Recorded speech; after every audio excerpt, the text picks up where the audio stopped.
Uh-huh. I just feel like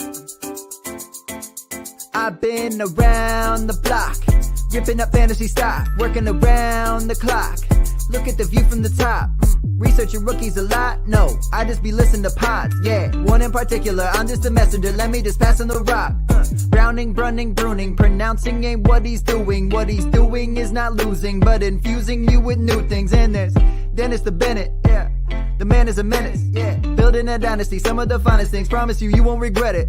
Sly as a fox, cultured in pop. Give him his props. Here is a thought, here is a box, and you cannot compare them at all. So don't even try. Careful with the news, but when you use a take, I take up Tony Fire. I mean Dyer, because anyone else is a huge mistake. Whoa, fantasy roundtable, fantasy roundtable, yeah. Fantasy roundtable, come take a look at the crown, baby. Hey, fantasy roundtable, fantasy roundtable, woo. Fantasy roundtable, come take a look at the crown, baby. Go. Hello and welcome to another episode of the Fantasy Football Roundtable podcast. It is a Monday. Dennis and I have checked in, and so far it has checked out. Neither of us has blown an ACL yet. Can't say the same for a lot of players out there. It was a tough weekend between curious finishes and a battery of injuries. How did you weather the storm, Dennis? Well, I was close to blowing an ACL on Saturday. It was family fall fun day, and we went out to an 8-acre corn maze. They had a pumpkin patch, a pumpkin cannon where we could shoot pumpkins far into the field, a little laser tag. So we let my 11-year-old bring a friend, and they're off playing laser tag. My 17-year-old brought his girlfriend, and they're off trying not to get caught in the corn maze.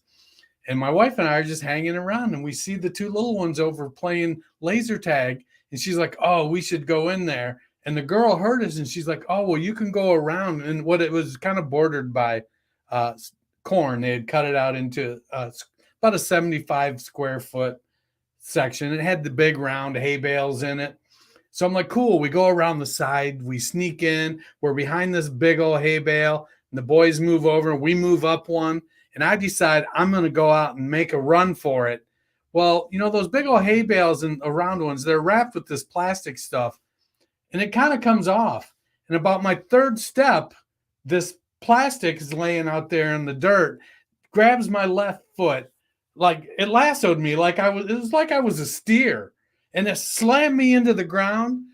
I mean, I didn't even have time to get my hands down. I kind of hit the corner of my eye. If I wasn't fat, I'd have hit my face. This is why I don't participate in these kind of organized athletics. It was harrowing enough for us trying to do trunk or treat in like gale force wind here. It was not organized. We were just running in a field, and God and gravity said, hey, old man, watch this.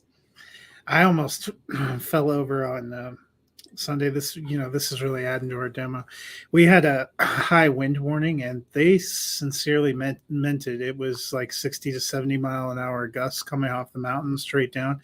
Well, of course, I have these metal handicap placards I have to put on the parking meters on Sunday morning. I'm out there trying to do it. I got like a face full of wood chips and like almost bailed down over and dumped all these metal things on myself. So it was not our best weekend. Maybe that was a metaphor for what was happening in some of these games, because I would say more than one of these big-time veteran quarterbacks slipped on the plastic and fell face first in these games. We will get to some of those big ones in a moment, but we'll start with one of the games that actually featured a good performance, and that was the Bengals winning 35-17 over the Falcons. We'll get to Super Joe Burrow in a minute, but on the Falcons side, 3-4, probably a little bit better than we were suspecting coming into the season. They're actually still tied for first in their division, but should we be worried at all about Drake London and Kyle Pitts? London 1 reception for 9 yards. Pitts 3 receptions, still only 9 yards. Granted, the Falcons only completed 8 passes on Sunday, but is it worrying to see these kind of fantasy receivers putting up these numbers? So, yes, it is. I mean, what to flip Arthur Smith is all I got to say. I mean, the Falcons trailed for 91% of the snaps, something to that effect. They were trailing. And yet they still only threw 13 passes in the entire game. I get it. Marcus Mariota is a good runner. I mean, but did Cordero Patterson mean that much to that passing game and that offense that, he won't? I mean, I just don't get it. I mean, they only ran 47 plays to Cincinnati's 68. And honestly, I don't think Cincinnati was they weren't trying to run up the score. I mean, they could They were just running an 70. actual NFL offense. I mean, they probably could have scored 70. It just was, I don't know, maybe Arthur Smith's going to be a 2 and done. I know Matt likes Tyler Algier and had some hopes, and I was kind of hopeful about him too, but his yards per carry production has been pretty dreadful. Yeah, he's not efficient. I mean, their offensive line isn't great. No. And I don't think we were expecting, Nick Chubb and type of, 6 yard per carry kind of from Algier. I'd settle for 3.5 or 4 though. But I also don't think we were expecting that if they were going to be behind by 2 touchdowns, they were just going to keep, plodding into the middle of the line. I mean, you got to do something more. I mean, they only had 13 pass attempts. 8 of 13 is not a terrible percentage. Really, the lion's share of their offense came on the one play by Damiere Byrd for 75 and a touchdown. Yep. On the flip side, Cincinnati looked like a team that had the archetype of a Super Bowl hangover in week 1. Turned the ball over a number of times. We're having trouble keeping the line together, but slowly they seem to be figuring it out. They're now 4-3, and we got the offense I think we were expecting we were going to see on Sunday. Burrow throwing for almost 500 yards, accounting for 4 total touchdowns. You had Boyd and Chase go over 100 yards. Higgins was pretty close, 93 yards, a lot of touchdowns. Are the Bengals looking more like the kind of AFC title contender we thought they might be? I think they are. The offensive line is coming together. The defense is playing pretty well. Granted, they played Atlanta this week and only threw the ball 13 times. And so we're not hearing a lot of toasted Eli apple fritter jokes. So their defense in general has been playing pretty well, and they can score with anybody. And if the offensive line keeps getting better, it's just going to probably the biggest shortfall in their game right now is rushing efficiency. Because while Mixon is getting the touches, hit 17 carries, he only had 58 yards on those carries. He's got to start to produce a little bit more. And I don't know if I'm just not sure what that is that he's not able to get more out of the running game than he is. Fortunately for the Bengals, it seems like everyone in the AFC North is a little enigmatic. On to a game that I'm sure will hurt your heart. I know we'll get to one that'll hurt my heart later if it makes you feel better. But the Dallas Cowboys come with Dak's return and get a 24-6 win over the Lions. Dennis, the Lions had the number 1 offense in football through 4 weeks. They put up a goose egg against the Patriots coming out of a bye week, weren't able to do a lot better. Is it just a matter of too many injuries for this offense? I think it is. They've been without DeAndre Swift. Amon-Ra St. Brown missed some time, and then he was back this week. Immediately got dinged up, and after the first couple plays, he ended up with what did he do? I think he only had 1 catch for 4 yards. Yeah. And then he went out and he didn't get a concussion, but he was wobbly.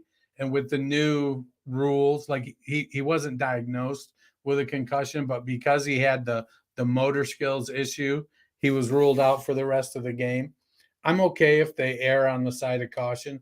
But then Josh Reynolds didn't step up and do anything either. I mean, Jared Goff was 21 of 26. He was super efficient. He just 228 yards, didn't get it in the end zone. lots of passes to tight ends. So it was, they just didn't. This doesn't have any weapons though, because Chark's on Chark's on IR. St. and Brown went down. Josh Reynolds was beat up. It looked like Khalif Raymond was wide receiver 1 for them. He was 5 catches for 75 yards. And then Brock Wright, everybody's favorite tight end, 4 for 57. I am going to be excited if they can get Swift and St. Brown back on track and they can actually get Jameson Williams to make a debut. I hope we get to see at least a few games of what this offense can do, because it seems like they're putting a lot of blame on Jared Goff lately, and I don't think Goff is their biggest or only problem. None of the Goff nor Swift nor any of those guys play defense. Yeah. Well, speaking of which, the final score makes this seem like a little more handily of a victory than it was. This was 10-6 into the fourth quarter, with the Lions having a chance to actually take the lead before, surprisingly, Jamal Williams coughed it up in the red zone. Dak coming back, facing the number 32 ranked defense for yards and points. We thought he was going to be throwing it around, but kind of a more conservative game, 19 of 25, 207 yards, does get a passing touchdown to Hendershot, and I think we all called that. CD Lamb caught a couple, got 4 for 70, got a few to Noah Brown, a few to Schultz, surprisingly 0 to Michael Gallup. What did you think of Dak in his return? Do you think they are kind of keeping that formula they used so effectively with Cooper Rush? I just think he was a little bit rusty to start out with. I expected them to run the ball like they did, so I wasn't terribly surprised that, because I felt like they could handle Detroit, so they weren't going to be throwing the ball 40 times. That just wasn't what I expected. I expected Zeke to probably be closer to 20 carries than the 15 that he had, just because I didn't think that Detroit would be able to contain the running game. Pollard had 83 yards. He did what he does. And Zeke had the 2 touchdowns, so they both produced, but Zeke didn't get a target. And Pollard had 2 for 26. So they both were very productive. I think we're into a situation in that Dallas backfield where both of them are startable. Yeah, Zeke does seem like the better option in the red zone, but he hasn't been quite as efficient. On to a big matchup in the AFC South. The Tennessee Titans win 19-10 over the Indianapolis Colts, getting the season sweep of that matchup, vaulting them not only back into first place in the South, but giving them that really important tiebreaker. For the Colts, it was another tough game for Matt Ryan. He had a couple of really bad picks, including one that was returned for a touchdown. Ends up 33 of 44, 243 yards, a touchdown. Those 2 interceptions, was on his backside quite a bit. He has a bit of a shoulder issue, but he was benched today, and Frank Reich says it's permanent and not because of injury. They are going to give Sam Ehlinger a look. What do you think of the move? And more importantly, this is not the first time seemingly the Colts have placed their blame on quarterback issues under Frank Reich's tenure. Is it time for him to start feeling the heat under his seat? I think so. Every year it's the quarterback. Hey, I need this quarterback. So Jacoby Brissett wasn't good enough. Phillip Rivers was not good enough. Let's ship Carson Wentz to Washington. He may not have been wrong totally about those, but you got to wonder.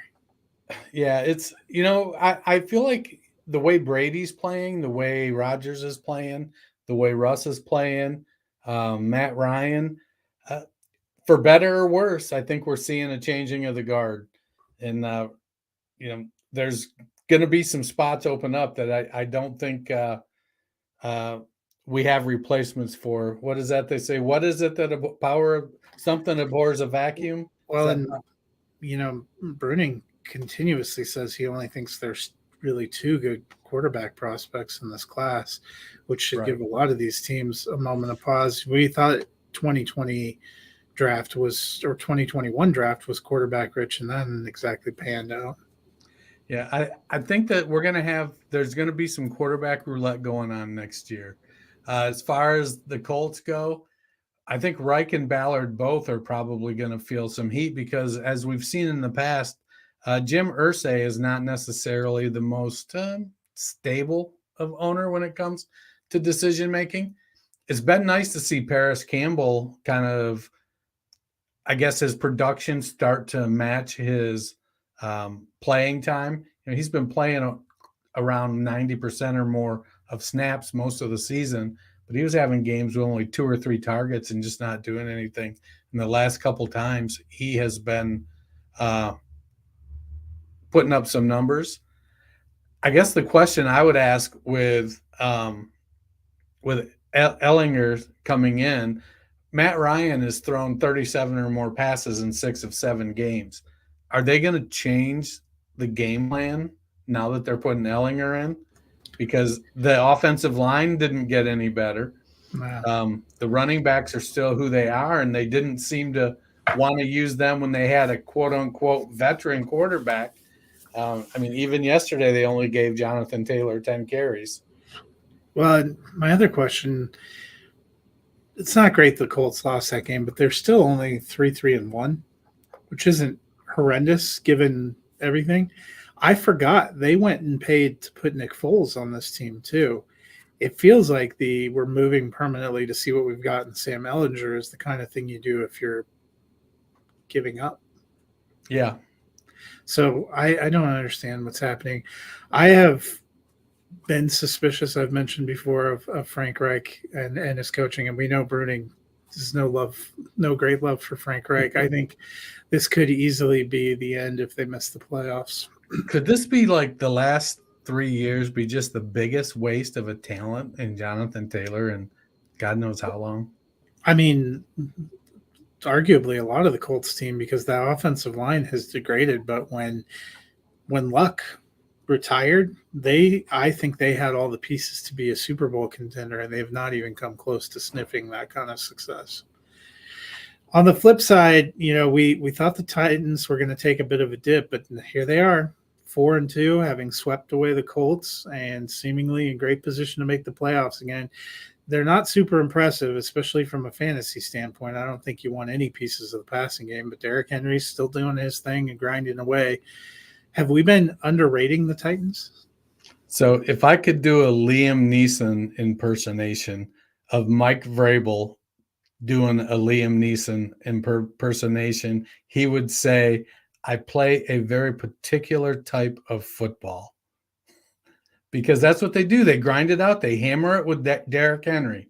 They've got a 6'3", 250-pound battering ram. And now that he's seemingly healthy again, they're back to doing what it is that they do. And that's hammer Derrick Henry 30 times. And now they're getting Henry even some passing. He caught 3 passes for 10 yards. For fantasy, added an extra 4 points to go along with 128 yards rushing. You're going to take that. I think that offense, despite the ups and downs in the early season, they miss Treylon Burks. They don't miss him as much as they miss A.J. Brown, but they miss Treylon Burks. Yeah, I think they missed some. So we'll see. I think they are going to end up making the playoffs because their division is what we thought their division was, and they still look like they're doing their thing. You're right. Yeah. They play a very particular brand of football. In one of the more surprising games of the day, it might have been the most surprising, if not for the one we're about to talk about after it, but the Washington Commanders get a 23-21 win over the Green Bay Packers. Dennis, all the talk throughout the week was that the Packers need to run the ball more and they need to focus on Aaron Jones more. And that resulted in a very close game where the Packers had a total of 12 rushing plays, 8 for Aaron Jones, 4 for A.J. Dillon. Aaron Jones did get 9 passes for 53 and a couple passing touchdowns. Meanwhile, rookie wide receiver Romeo Doubs was held without a catch. Inexplicably, this offense does not look good. What do they need to do? And can they even manage to do it? So, we like to talk about how Aaron Rodgers is this very cerebral guy, super smart. Have you read The Tipping Point by Malcolm Gladwell? Because I feel like we're at a stage in Aaron Rodgers' career where the only guy he had the 10,000 hours with was Randall Cobb. And so that's the only guy that he's comfortable with, that he knows what he's going to do. Cobb knows what he's going to do. He knows what Cobb's going to do. And I think that it shows with guys like Dobbs and Torrey and Rodgers and even Sammy Watkins, who's a veteran, that he's just not able to make the connections with them. He isn't hitting them in stride. He's throwing it a little too far. He's throwing it a little behind him. The plays just aren't getting made, and I just don't know that. I think it's good. I think Dobbs is done for the season. Honestly, I think the last couple of games, I think Rodgers will throw to him when he has to, but if he doesn't have to, he's not going out of his way to. Lazard, one of the only guys he still has a connection with, got banged up in this game and hurt a hip. So if he ends up missing time, I don't know.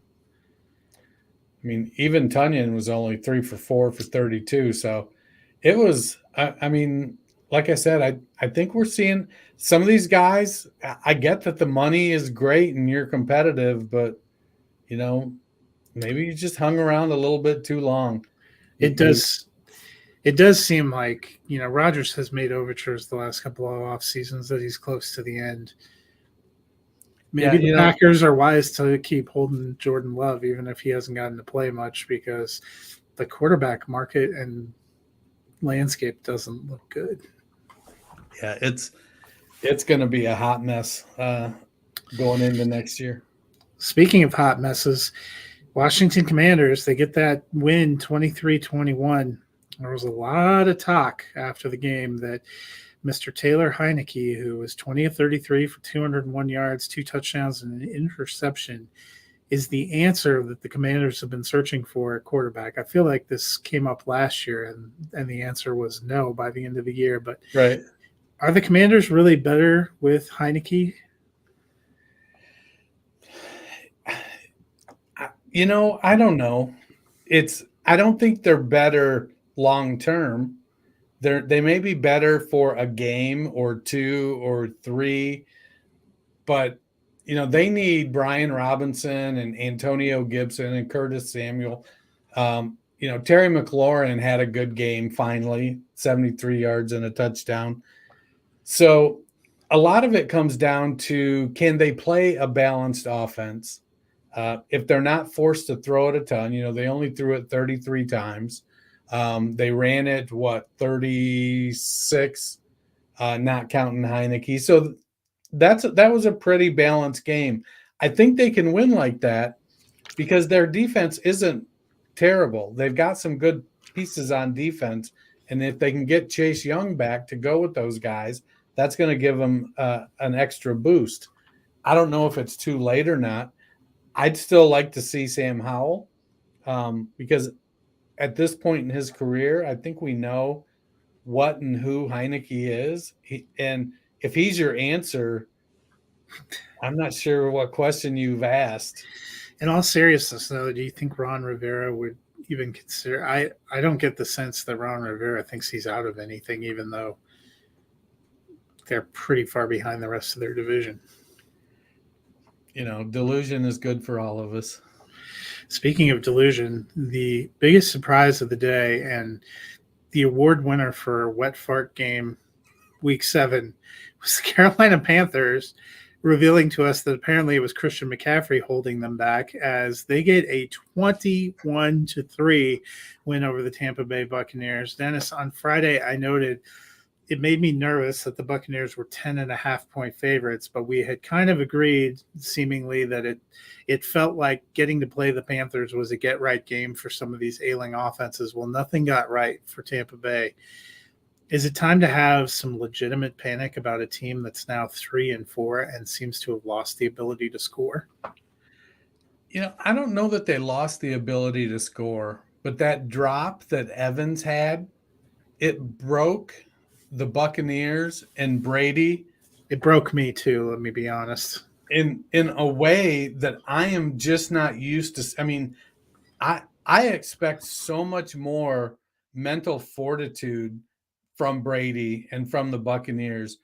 And I don't know if that was Bruce Arians and his "we can do it because I say so" bravado kind of approach to things, or what it was. But to have Mike Evans that wide open, I mean, 2 years ago, if that happens, they just do it again and hit it the second time. Like, it's like, I'm not like, literally, they just go back to the huddle, call the same play, and score on the next play and say, "See, told you."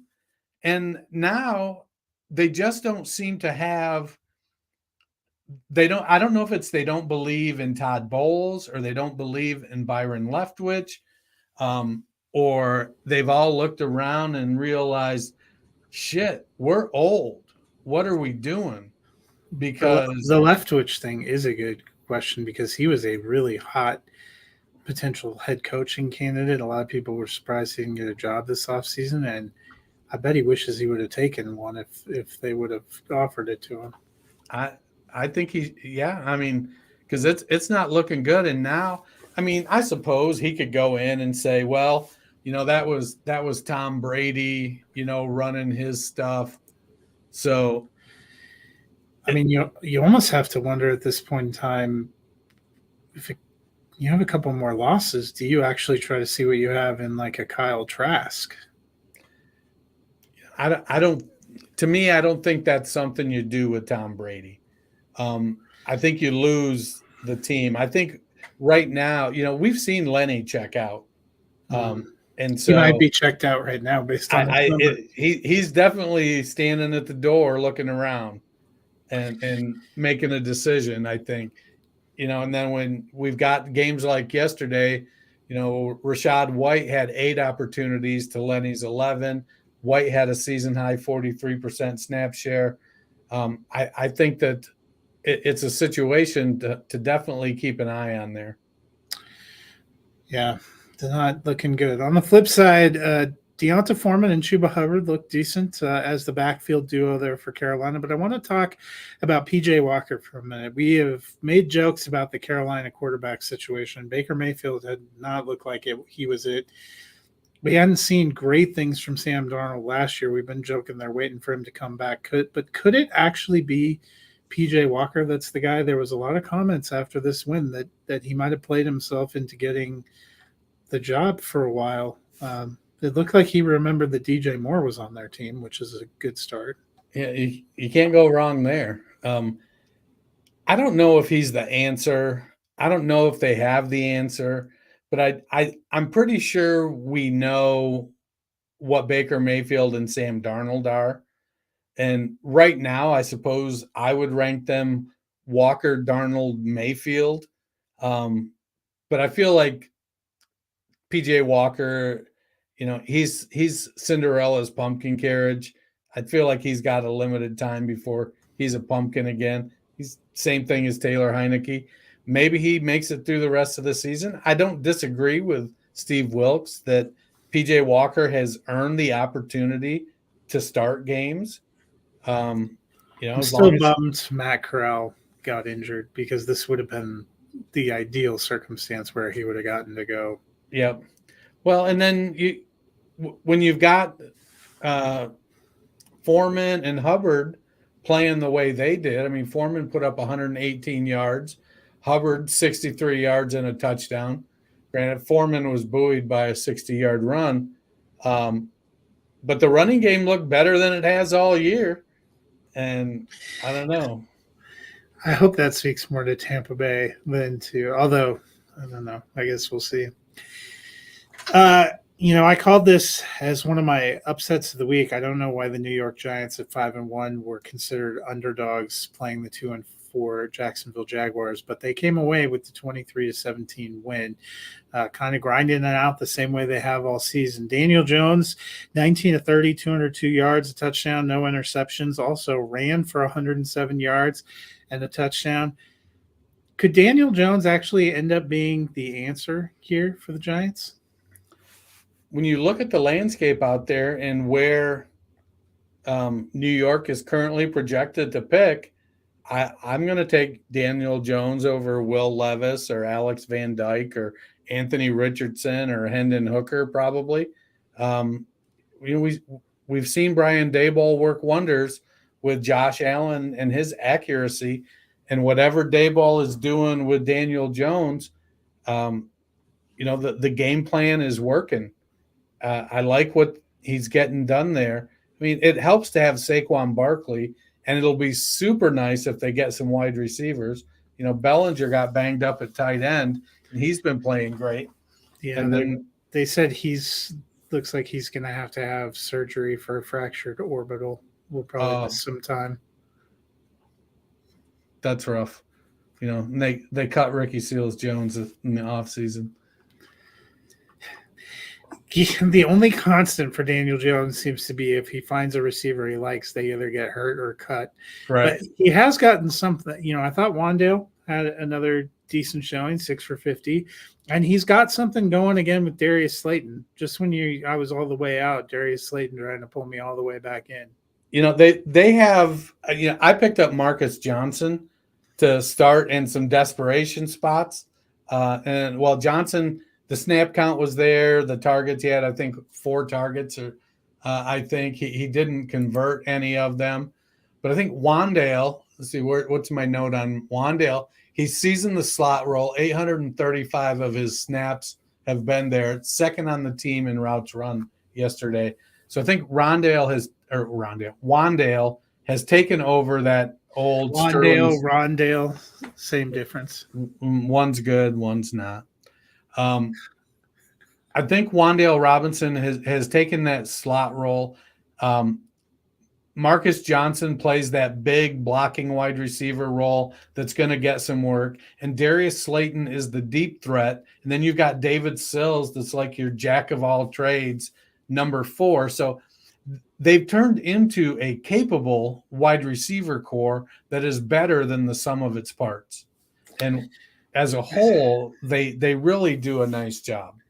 I'm still hoping at some point Kenny Galladay comes back to life in some way because I don't understand what happened. I have so written that dude off. Him and Kadarius Toney are off making rap records, I guess. On the flip side, James Robinson was hot to start the season, and we've seen more and more work shift to Travis Etienne over the last few weeks. But then we get to week 7. Etienne, 14 carries, gets 114 yards, a touchdown, also one brutal fumble. Jermichael Hasty got a carry. James Robinson didn't get a reception, didn't get a carry. Is his value in fantasy kind of dead right now? I don't know if it's more a function of, we see J.K. Dobbins and his knee not being fully right. We've seen Cam Akers and his knee not being fully right. And now Robinson, who looked like he started off good, but maybe that was, smoke and mirrors. And I would think he's probably having a little bit of knee issue as well. The 3 of them had Achilles issue because Robinson and Akers had the Achilles, and then Dobbins with the knee. So I think what it is maybe they're just mentally they're a little bit ahead of the physical part of the game. And so they tried to do some things that they thought they were ready for, and maybe they just weren't. And now it's added up. ETN is the explosive guy. We knew that coming in. We knew that if he got in space, he was going to make a lot of stuff happen. But if Robinson isn't upholding his end of the deal, we always knew ETN was going to get the bigger share, and as long as he produced, he'd be able to keep it. I think Robinson right now, if you're in a redraft league, he's cuttable. You shouldn't be rostering him right now. I think you end up chasing points with Robinson the rest of the season. You cut him. He has a good game. He's on waivers. You go get him. Maybe you start him. Maybe you don't. He doesn't do much. You cut him to pick up somebody else. He has an okay game, puts up some points. Somebody else picks him up. I think that's the cycle we're going to have with Robinson for the rest of this season. Yeah, the play calling it was definitely weird too. In a game that was pretty close, and in fact that the Jaguars were leading for quite a while, only 14 carries for ETN and 1 for Hasty. They had a couple of receivers get trick plays, and Lawrence had 4, but that was more scrambles. They didn't commit to running a lot. I'm kind of with you. Unless I knew Travis Etienne was injured and was going to miss, I don't think I'd feel comfortable starting Robinson anymore, because we've seen that production kind of decline. He had a couple of big plays and touchdowns early that buoyed some of his success. I think with Robinson too, the thing to watch for is if ETN keeps putting the ball on the ground. Yeah, but I don't think you can start him in the hopes that ETN fumbles and gets benched. On to another game that was a little more confounding and sad than we expected, and that was the Ravens with a 23-20 win over the Cleveland Browns. Dennis, Donovan Peoples-Jones catches 6 passes for 71 yards. We've seen him have some decent games. How are you feeling about him for fantasy? Well, 6 of 7 games, he's played over 83% of the snaps, and he's had 5 or more targets in 5 of 7 weeks. So Brissett likes him as the second option in the wide receiver core. He's really the third option behind Amari Cooper and David Njoku. With Njoku going out for a few weeks, it'll be interesting to see, does Harrison Bryant step directly into that role, or maybe Donovan Peoples-Jones steps up now and takes a bigger chunk of it. It's definitely a gamble worth taking to see, because while Cleveland isn't winning games, they definitely are giving some guys options to score some fantasy points. And Amari Cooper, David Njoku, and Nick Chubb are really the big 3 there. It'll be interesting to see, though, with Njoku out, where those targets go. And I could see them some of them going to DPJ.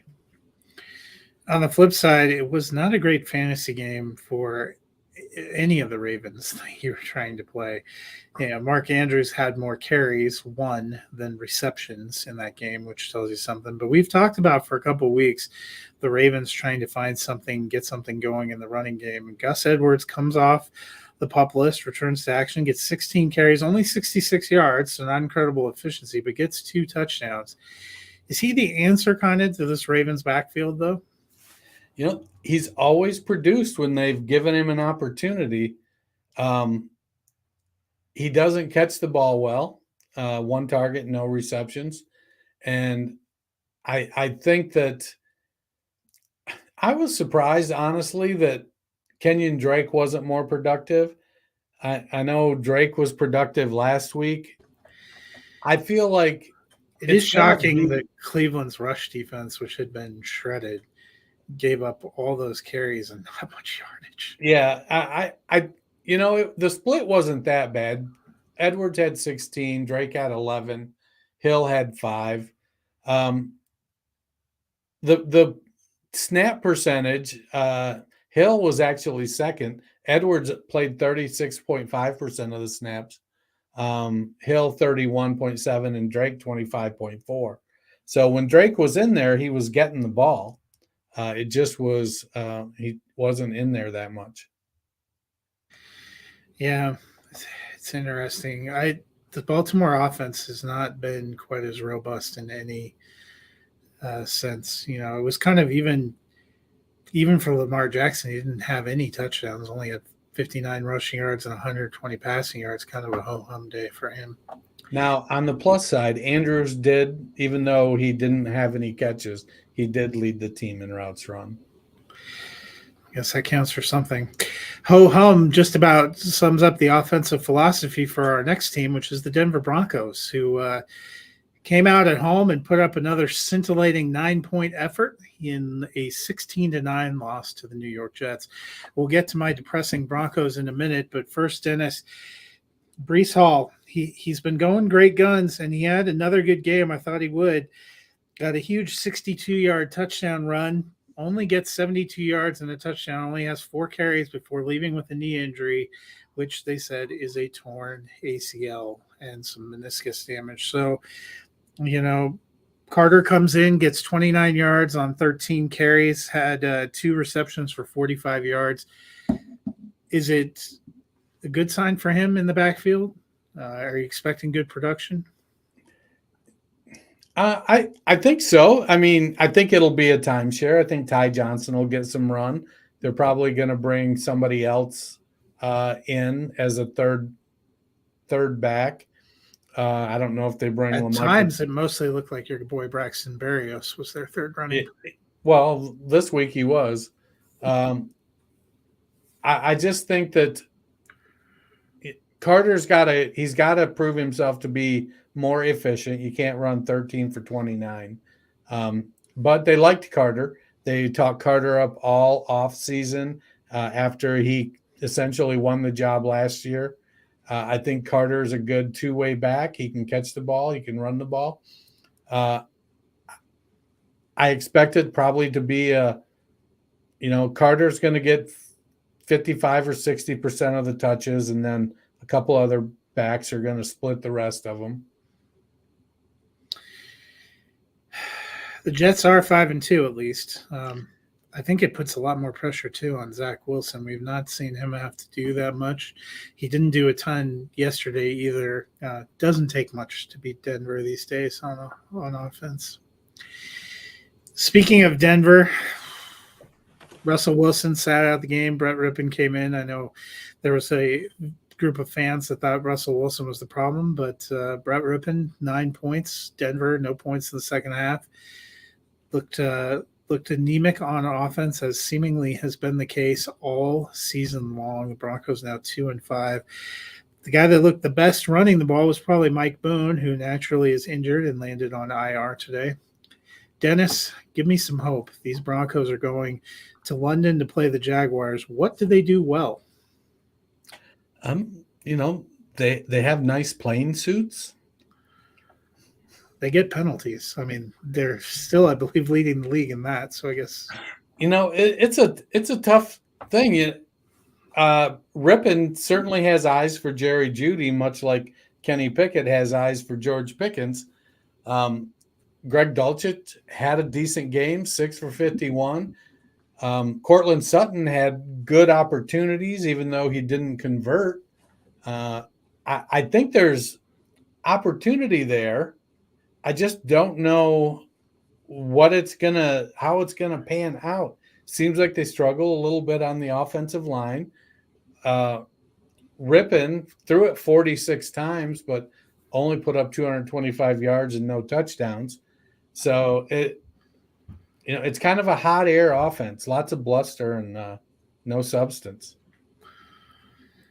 Yeah, it's something. I think the last 2 games we've seen Sutton come back to earth too, because he's been drawing. He had J.C. Jackson when they were playing the Chargers yesterday. He had Sauce Gardner all day. I think that's why they went to Jeudy more. And to Judy's credit, he actually caught a few passes, which made me happy. But I think we should start with the apologizing to London and probably to America right now, because the exclusive window game to begin your Sunday, you may not need to wake up early to see Jaguars Broncos in London. You could probably just sleep through it and catch, the 20 seconds of highlights on football night in America. Is it going to be that many? Probably not. On the flip side, the Las Vegas Raiders, who now surpassed the Broncos to move into third in the AFC West, got the 38-20 home win over the Houston Texans.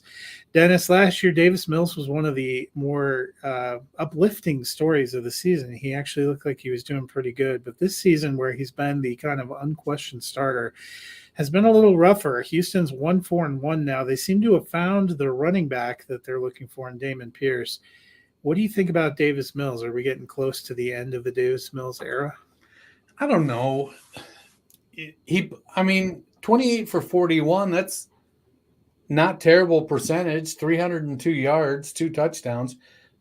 He had 1 interception. So it wasn't, the numbers weren't terrible. That they didn't get in the end zone enough. And I think that's kind of part and parcel for a team that's young and on the upswing.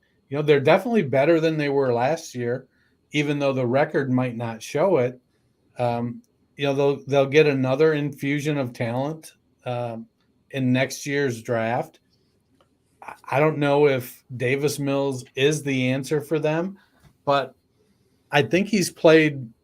I mean, he's played better than Baker Mayfield and Carson Wentz and Russell Wilson. Set that bar high, man. He's played better than a lot of guys. It just the team still has a significant amount of holes. Pierce, I think, is the guy. 24 touches, 92 yards rushing, 25 receiving. I feel like it's a situation where they need to get an Andre Johnson. They need to get an alpha receiver. They need to get a couple stud playmakers on defense that can change the game, with a sack or a turnover. And they'll get there. Dare Ogunbowale, who had 5 receptions for 54 yards to lead the team, isn't the alpha receiver. Nope. It has been weird to see Brandon Cooks kind of, I don't know, come back to earth. Cooks just isn't. It's kind of what he's not converting the big play. He's not getting the long touchdown. He's getting. I think you probably want your number one receiver to have more than 5 targets, but it's kind of, I think Mills taking what the defense has given him, and it's not like they have a lot of other options that the defense needs to shut down outside of Pierce and Cooks. On the flip side, we've seen Josh Jacobs be kind of a journeyman the first couple of years, to the point where the Raiders did not pick up his 5th-year option going into this season. And boy, I bet they are regretting that right now. 20 carries, 143 yards, and 3 touchdowns yesterday. Also caught 3 passes for 12 yards. It's a tough landscape at running back, and we've seen Josh Jacobs just making the most of his opportunities. Is he a top 10 back the rest of the season? I think so. He's sitting at RB4 on the season right now. And I don't know if McDaniels is doing I'm going to ride this horse to the end of the year and set him free, or if he's like, well, this is the best we got, and this is how our offense is going to be structured, and Jacobs is delivering. The real question will be at the end of the year, what happens to Jacobs next year? Can he, put together 2 exceptional seasons in a row? Or is next year going to be, the new contract, nagging injuries, underperformance? But this year, Jacobs he's earning a new contract, whether it's from the Raiders or whether it's from somebody else. He's out there earning. They're going to have to bid for it now. Another, all 4 AFC West teams played as the 4 afternoon games, and it was a real mixed bag for the division. We saw the Raiders get the win, the Broncos get the loss. Another loser in the AFC West was the Los Angeles Chargers, who will head into their bye week off a 37-23 loss to the Seattle Seahawks. Dennis, Geno Smith is cooking in a way that Russ can't seem to get done. Ken Walker is looking really good. The Seahawks are now all alone in first place in the NFC West, just like we all suspected after 7 weeks. I know DK Metcalf dinged up his patella tendon and is going to miss some time, but could the Seahawks actually win the NFC West? Somebody's got to. They can ride Geno Smith and Ken Walker as far as they'll go. The defense is playing pretty good. It's one of those situations where if nobody else does, somebody's got to. And, they're playing well enough.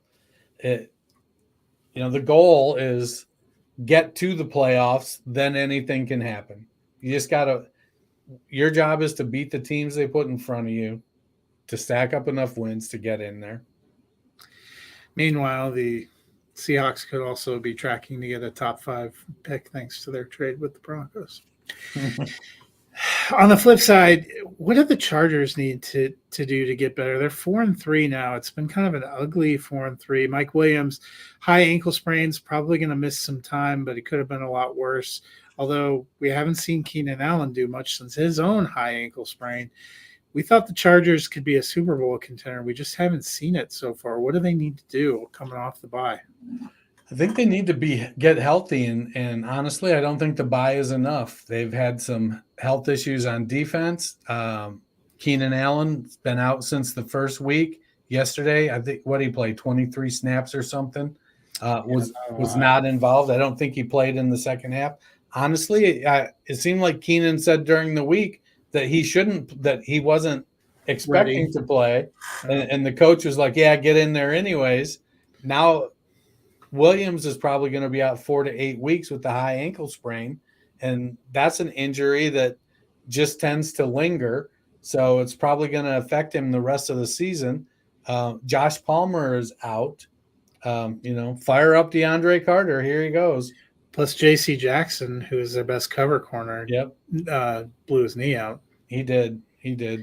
It's I picked them to win the Super Bowl. I picked the Rams and the Chargers to go to the Super Bowl, with the Chargers to win.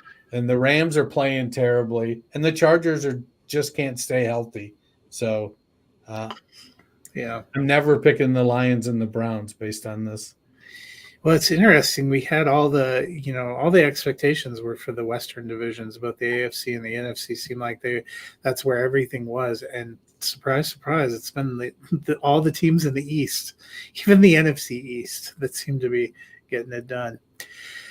Another West versus West matchup was the Kansas City Chiefs heading into San Francisco to play the anointed one, Christian McCaffrey, and the 49ers. And you know what? The Chiefs look just fine, coming away with the 44-23 victory.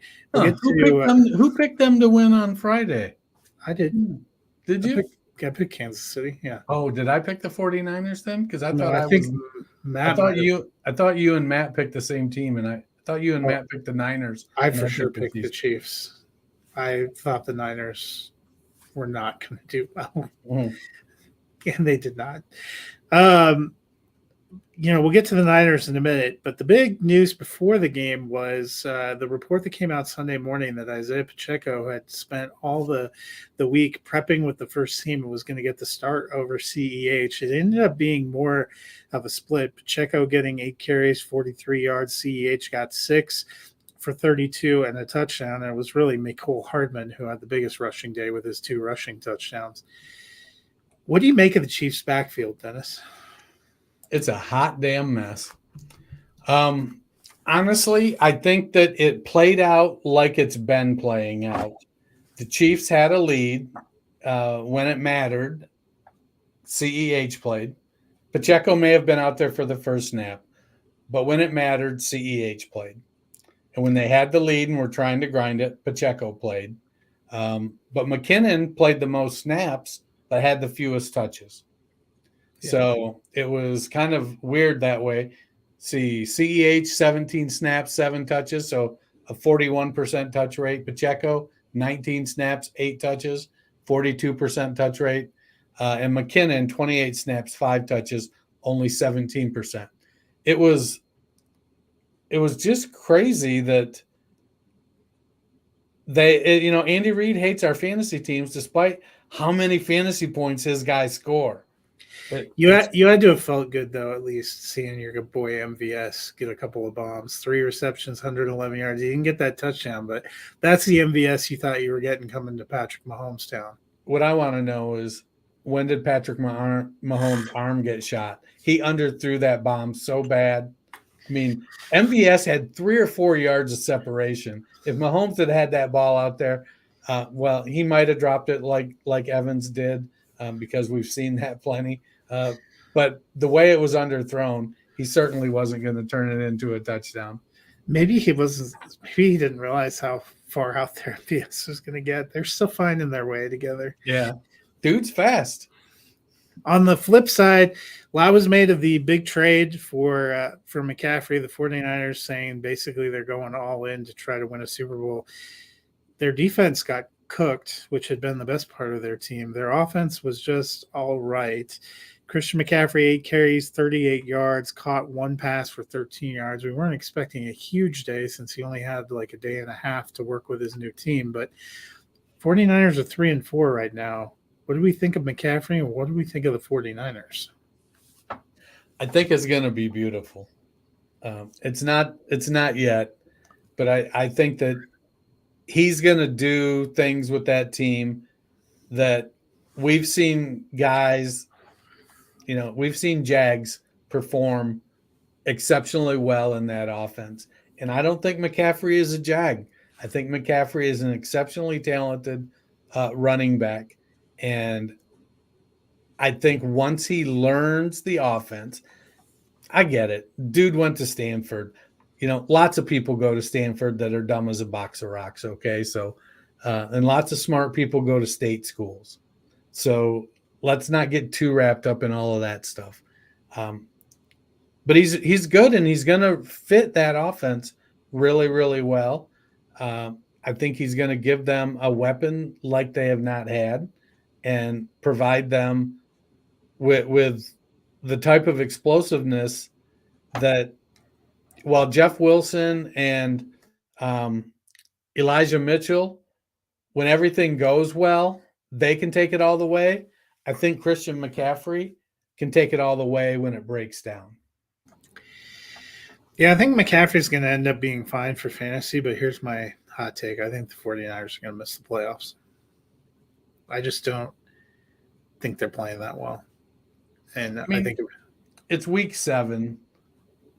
We've got literally 10 games to go in the NFL. I mean, in fantasy, we've got 7 games. In the NFL, we got 10.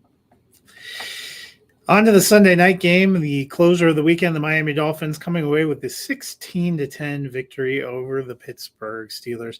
Kenny Pickett got cleared and made the start, 32 of 44, 257 yards, got a touchdown. Also threw 3 interceptions. Dennis, what do you think of Kenny Pickett so far? Can't throw 3 interceptions and 1 touchdown. I mean, he's got a connection with George Pickens. They look really good.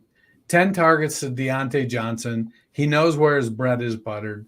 I think his accuracy needs to improve a little bit. There's some throws he's making. He's not making it easy for them to catch. But he Najee Harris had 4 targets. Freiermuth had 9 targets. So Claypool had 8. When you throw the ball 44 times, lots of guys can get a piece of the offense. But I think he's got to convert more. Even Harris, 17 for 65 on the ground. Overall, the team just needs to get more efficient. He needs to get a little deeper downfield. And I think some of that is all going to be dependent on, can that offensive line start to gel like Cincinnati's offensive line has gelled? And I don't know that they can because I don't know that they have the talent. I don't think Kenny Pickett is a franchise-changing quarterback. I think he's a middle-of-the-road, a good quarterback. He plays with moxie, but we've seen how that's worked out for Taylor Heineke and Baker Mayfield. Yeah, on the flip side, this was a kind of a weird game. It was 16-10 at halftime. There was 0 scoring from either team in the second half. Tua returning after missing a couple of games with concussion, 21 of 35, 261 yards, a touchdown. Also had quite a few near misses, balls that were dropped by Pittsburgh defenders. Was it just some rust for Tua, or do you think this is maybe a little bit of a worrying sign? I think Tua might have been a touch rusty, but he threw the ball like he always throws the ball. He's not afraid to make tight window throws, despite the fact he doesn't have a very strong arm. He is going to put the ball in precarious positions, and he's got guys that are going to make plays between Hill and Waddle and Gesicki and Sherfield even. He's got some guys that get some stuff done. Heck, Raheem Mostert looks good in the passing game. I think my biggest concern is that eventually those throws are going to get caught up by the defense. He's going to have a 4 interception game. It was disappointing. They came out smoking hot, and then that offense just died. It's like Pittsburgh figured it out. And so Mike McDaniel is going to have to figure out how to adjust to the adjustments, or it's going to end up, not everybody's going to have an offense like Pittsburgh. Yeah. I mentioned, I think last Wednesday that we were not winning the primetime game lottery this week. And we certainly have not won the primetime game lottery. We didn't win much of any lottery on week 7. Some rough games out there, some rough games to watch. And you know what? We get to close it with Bears Patriots tonight. So you're welcome, America. I wish you hadn't reminded me that I'm unironically playing Tyquan Thornton. I have to go look. I think that's actually a game I could potentially win too. So now I have to watch. Looks like Mac Jones is going to play. So Mac is playing. Well, that'll wrap it up for us today. Matt and I will be back on Wednesday looking ahead to this week's Thursday night game, which I can't remember what it is right now, but I don't think it was incredibly impressive. That could basically sum up the entire Thursday night slate. Until then, Dennis, people will have plenty of time to do different things while the game is going on tonight. What's one of the things they should get out there and do? Tonight is a beautiful opportunity to step away from the game a little bit. Go out and subscribe to the podcast, the Fantasy Football Roundtable. Give us a rating and a review. We certainly appreciate it. We're big in England. You know what?